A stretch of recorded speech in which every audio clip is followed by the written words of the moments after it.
Welcome to Design Nerds Anonymous, the podcast that sparks curiosity at the intersection of business and design. I'm your host, Amanda Schneider, founder and president at ThinkLab.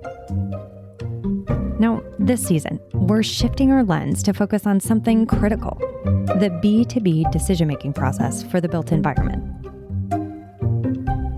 Over the past 6 months, we've been working closely with the decision makers who shape our environments, whether in corporate offices, healthcare facilities, hospitality venues, educational settings, and more.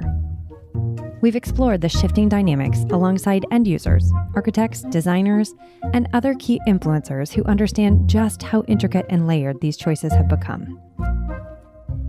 This whole season, we're breaking down how these decisions are made today, what drives them, how they've evolved, and how product and service providers can better serve their customers. All right, it's time for our group therapy, navigating complex and sometimes overwhelming decisions for the built environment. Today, we're diving into a challenge that has only become more complicated in recent years: reaching consensus in decision-making for the built environment amidst rapidly expanding teams. A compelling stat from Forrester says that the average B2B decision-making committee has expanded from just 2 people to as many as 14. But at ThinkLab, we wanted to remeasure this specifically for our beloved industry. And what we found was possibly even more surprising. The average decision-making committee for the built environment has doubled in size over the past 5 years.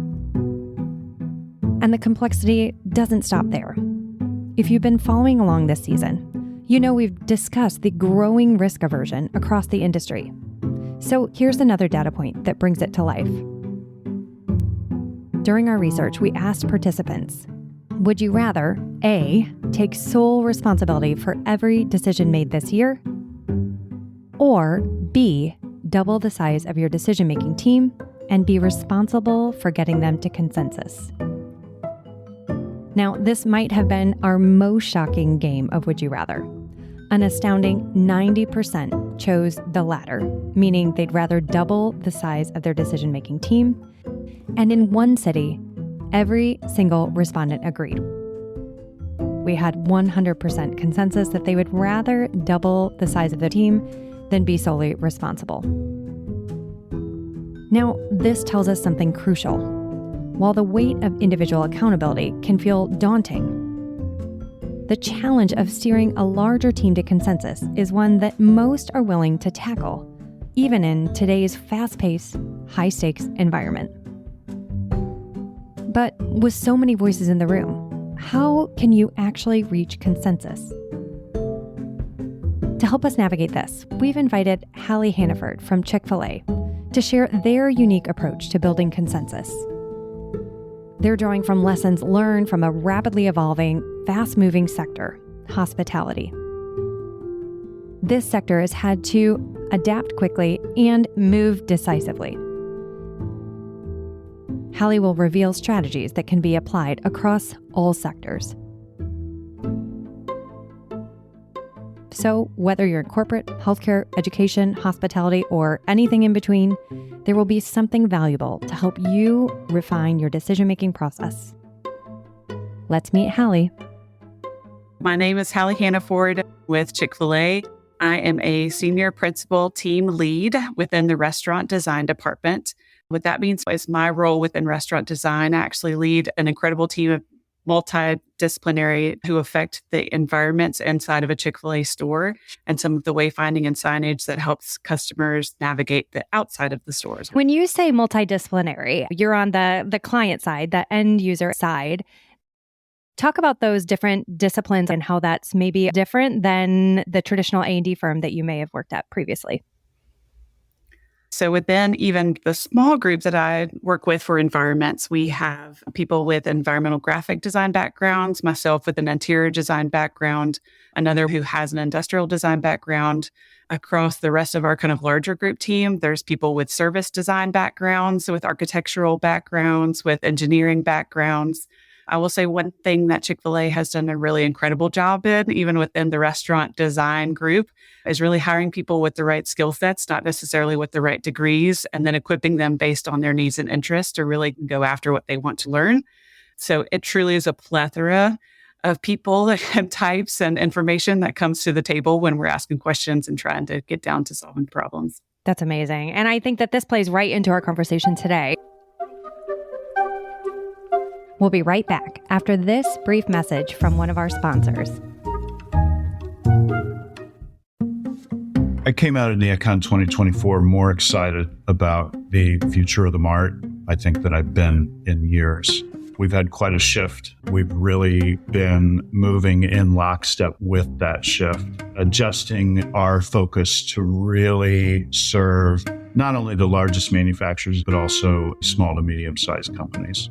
One of the things that's always excited me about my job more than anything is helping small companies become medium-sized companies, medium-sized companies become large companies, and providing a platform that has become an integral part of growth to expose them to as many as 50,000 attendees during the 3 days of NeoCon in June, and also providing longer and more meaningful interactions with the showrooms and companies in the Mart.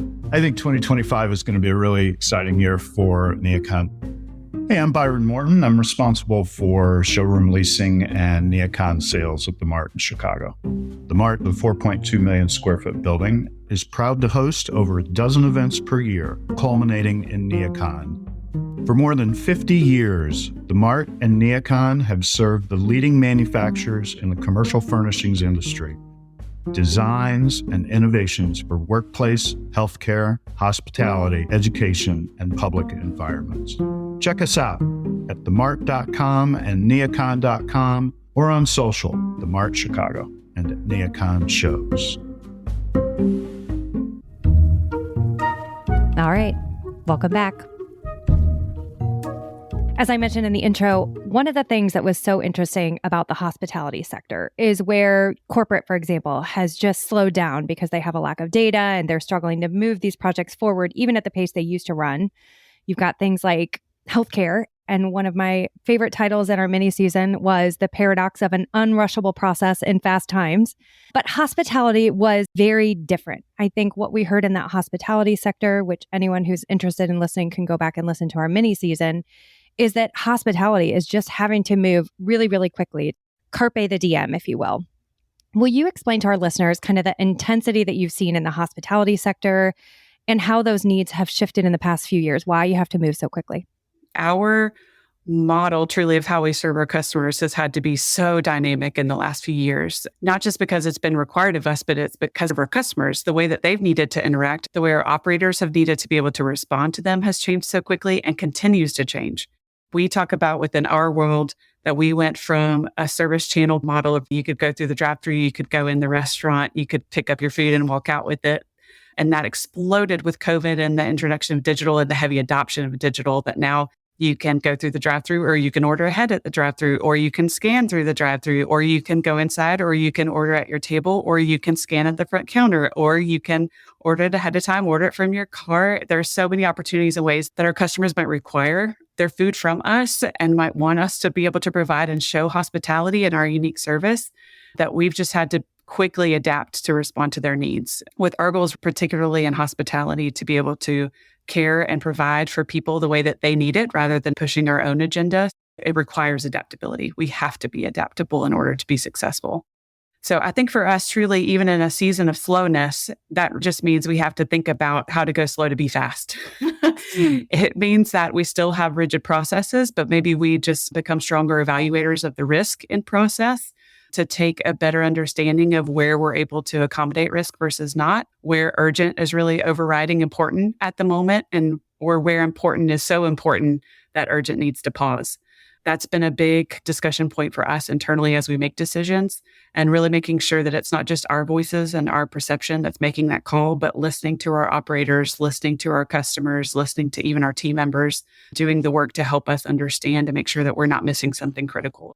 Which I think is so fascinating because, again, as we look at this crossover between sectors, I'm sure anyone in hospitality can learn something from you. But also, if you think about it, the way that workplaces need to serve their varying constituents, some who might be in the office full-time by requirement of their role, some who might be working hybrid and the experience they have coming in and out of that space or engaging with that space. You could look at that for healthcare, right? That is probably a sector that we all would like to see some evolution in terms of patient experience and what happens there, even education and how to keep students engaged in physical space, maybe in new ways, and that crossover between the physical and digital experience.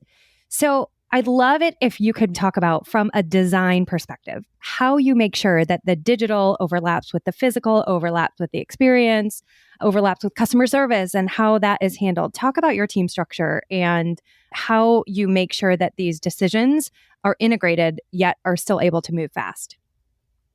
When we think about a design problem, we'd have to consider the entire customer journey, which, as mentioned, might just be someone coming into the restaurant, but it might be someone engaging us first on social media through an ad and then deciding to download the app and engaging through us in that way, and then coming into the store and having an experience with a team member or an operator and then enjoying their food. There are so many different perceptions and opportunities that can affect a customer experience.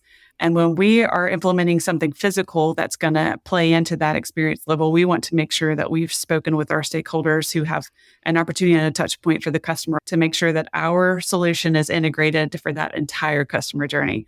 So throughout our team, we actually have the benefit of having some liaisons who sit from a few of those different departments across Chick-fil-A who just act truly as cross-functional partners to go back and forth between some of those departments to give awareness of what different groups are working on and to be able to raise their hand and say, there's a project happening over on that other side of the building that you might want to know about that's going to feed into that solution that you're working on. Or you don't have to provide a physical solution to that. There's going to be a digital thing in the app that's going to cover that need and that's going to provide direction and help the customers orient themselves on the journey.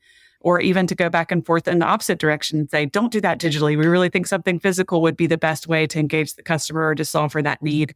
Even from a perspective of the service mentality of how we instruct people within the restaurant, we have the very unique opportunity that we really want to highlight human interaction as often and as frequently as we can. So for us, even when we bring customers in on a digital journey, we want to make sure that there's some opportunity for there to be a physical interaction with people too, that it's not only staying digital, staying behind a window, staying behind a screen, because we just think that's something that we can uniquely offer and solve for is just the human need for connection. So that's always in the back of our mind too. We cannot keep those solutions and opportunities siloed. If we did, it just wouldn't be true to our core values and to our brand. So having that opportunity for cross-functional partnership with others who are working on those things just helps all of us stay focused on the right goal. Talk a little bit about your structure, basically, where your tech people are sitting in on your physical space design, your physical space design people are sitting in on customer service conversations, because it feels like this is really critical. There are designated people, those liaisons I mentioned earlier, who that is their job, to sit into those different spaces and connect those dots for us and let us know when there are opportunities to connect with others. That has been critical for us. We have one liaison who really sits from the technology side and comes in and helps us understand where they're going with the app, what kind of issues they might be addressing, where they're seeing opportunities. We have other kind of consistent check-ins with our brand and marketing folks to really understand where are you seeing things going, where are you pushing things, what kind of new ideas are you looking for, and how might we reflect those back and vice versa. We have service and hospitality connections with our service design team. So when they're thinking about new processes that team members might need to be executing on, or new ways that operators are having to think about operations in the back of house, are we providing help in that execution, or are we right now needing to lay down or really remove some roadblocks from what they're trying to accomplish? So it is truly cross-functional across the board. If you're doing something in a silo at Chick-fil-A, you're doing it wrong. Do you have any measurable results in terms of how quickly your projects can move, in terms of how effective they are?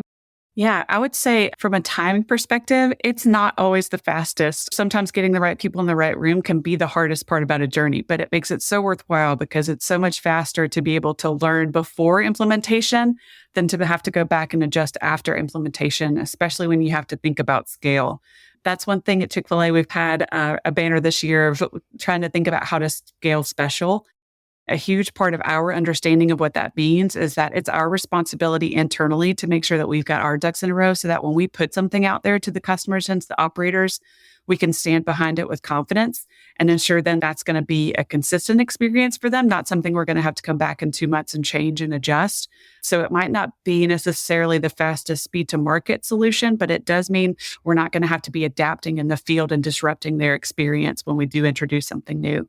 So it's been a muscle for us to push internally within the enterprise side to just say it's important for us to make time for those internal conversations because it's for the betterment of all of us that we get it done right the first time rather than having to slow down future work to be able to solve for things we could have solved. This goes into my next question, which is how do you leverage data to inform your approach? Yeah, I've been thankful coming into this side of design, coming from the firm world myself onto this end. There's so much data to get to pull from. I feel like often as a designer, you're struggling to base your decisions on the right kind of research and information. And that has certainly not been the problem that I've had going into the Chick-fil-A world. And it's not just access to existing data, but just truly the opportunity to say, we feel like this is a question worth asking. How do we get out in front of these audiences and ask the question? We have what we call an innovation journey that we try to take projects through at Chick-fil-A. And really the start of that journey, other than just like planning, what is the goal of this work? After your initial plan, your next phase is what we call the understand phase, which for us truly is take some time, do the research, make sure you're really clear about what the problem is that you're looking to solve or what the opportunity is here that's available to us.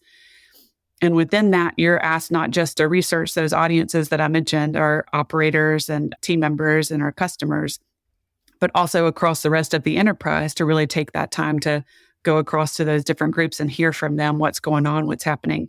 We have an incredible internal customer markets insight team that has so many opportunities for us to go out into completely different ways that we can engage customers, whether that's through quick surveys, through surveys with our existing customer group, going out into specific markets or regions, and then even as we test things in the field, following up and taking out customer intercepts within those test locations to learn and see more.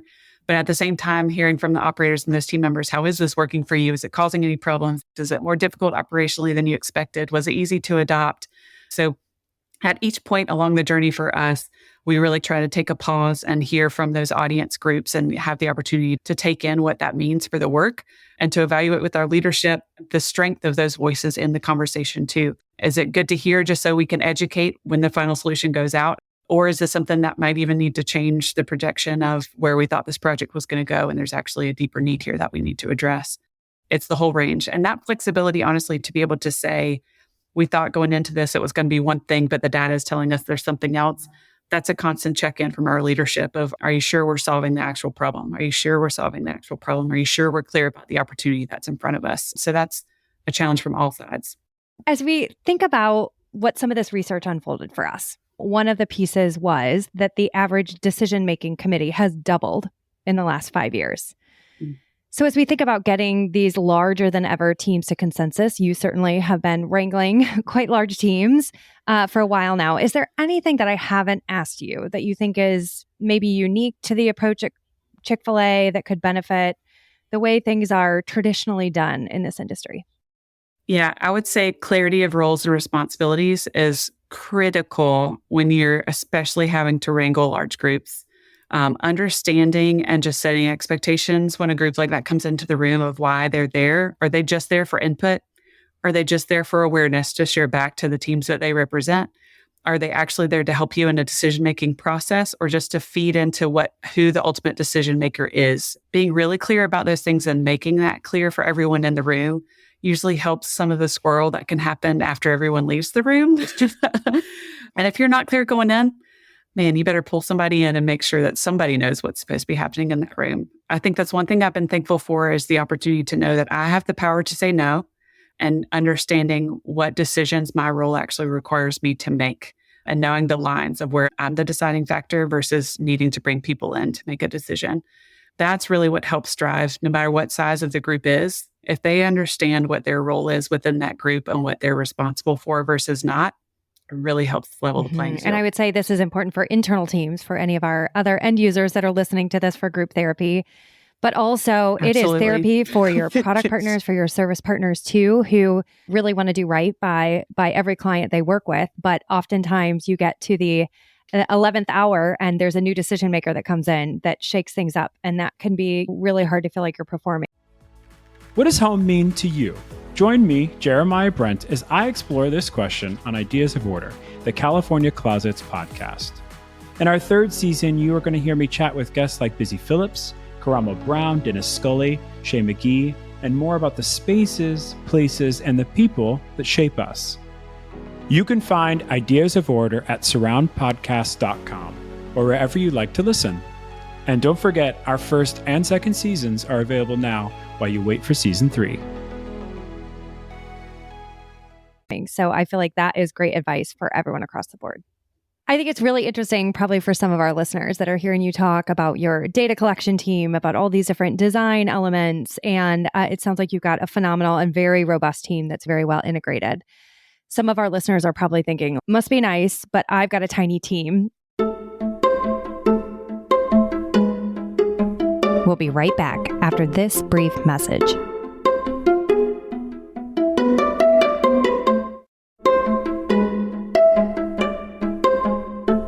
Welcome back to DNA.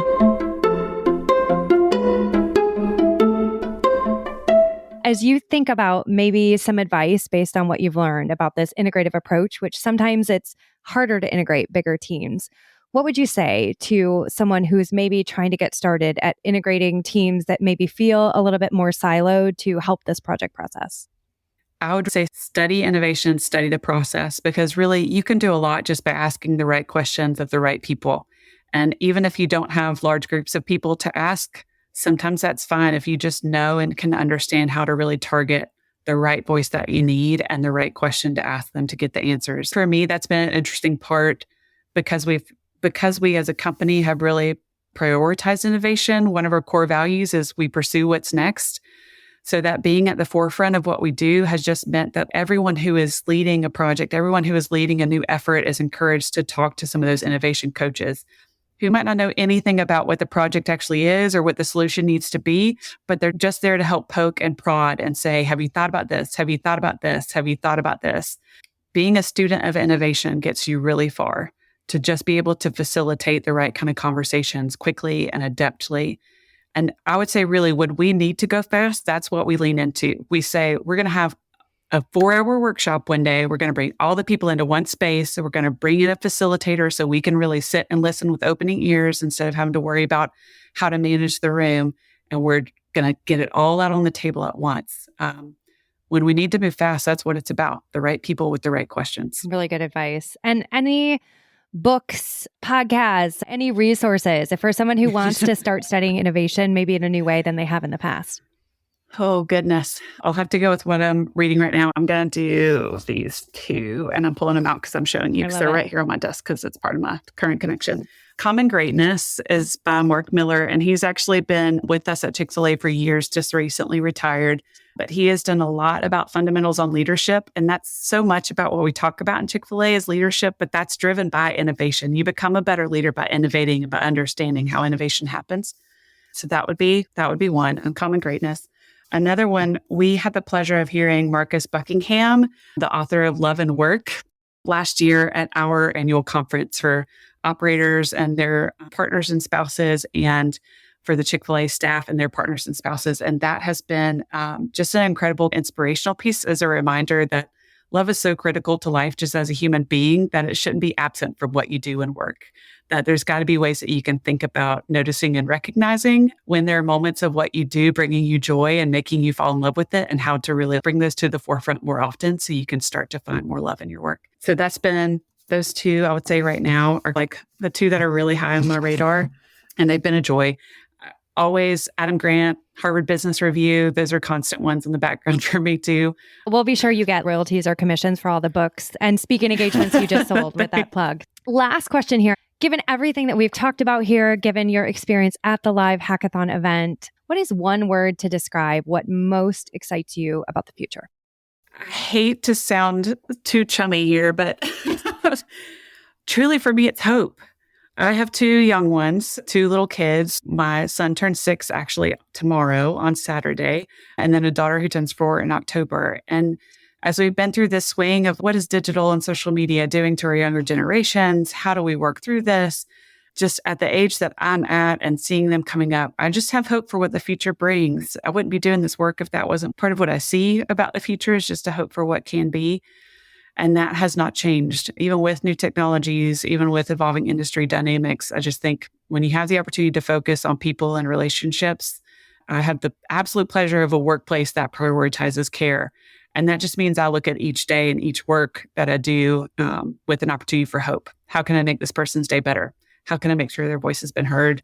How can I make sure that they have a stake in what's happening to them? All of that comes through in what I get to do every day. So that's beautiful. Beautiful. What a great way to end. And before we officially close out here, is there anything else that I haven't asked you? I'll say, let's see, this is going to be in the fall. We will be having our honey pimento pepper sandwich, and it's so good, as well as our banana pudding milkshake. And apparently that's been like on the back burner for a dozen years or so, and testing it did insanely well. And then the timing never made it quite to market. I am pumped to get to try the banana pudding milkshake personally. Besides that, I think just truly, I'm really thankful, Amanda, for the work that you're doing here with Think Lab. It's been an incredible resource that I've been able to go to since learning about you guys. And I'm just really thankful that there is someone pulling this kind of data and asking these kinds of questions of all the people that are affected by the design industry. So just a thank you. I love that. And we love what we do as well. We have a similar passion for our work that you do. And the good news is these conversations are going to continue, I think, especially after those live events that we hosted, with so many people reaching out to us on social, coming up to us live at the event saying, this is phenomenal, but this is the start. This can't be the end. Yeah. So we are working into our 2025 plan, how we can keep these conversations going. So we'll definitely keep you and our listeners in the loop.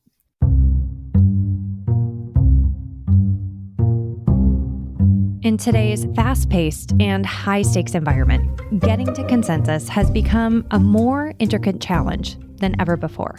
But as we heard from Halle Hannaford of Chick-fil-A, there are actionable ways to lead larger teams to a unified decision. It's about fostering cross-functional collaboration, clearly defining roles, and, my favorite, of course, leveraging data to drive better outcomes. What if you could apply these principles to your own projects? Whether in corporate, healthcare, education, or any other sector, imagine a process where every voice is heard, where digital and physical experiences seamlessly connect, and where decisions are guided by a shared vision. That's the kind of transformation today's discussion can spark. So, if today's episode resonated with you, don't stop here. Subscribe to Design Nerds Anonymous for more conversations that inspire change and push the boundaries of business and design. You can explore our full collection of episodes at thinklab.design/podcasts. We'd love to hear your thoughts. So please leave us a review or connect with us on social media. That would be LinkedIn or Instagram. And as always, if you have questions, insights that you want to share, something that maybe your team has tried, leave us a message, and we may feature it in a future episode. Design Nerds Anonymous is a proud member of the Surround Podcast Network by Sandow, a network dedicated to uncovering the most compelling stories in architecture and design. Discover more engaging shows at surroundpodcasts.com. A special thank you to our amazing production team, Hannah Vitti, Rob Schulte, and Rachel Senator.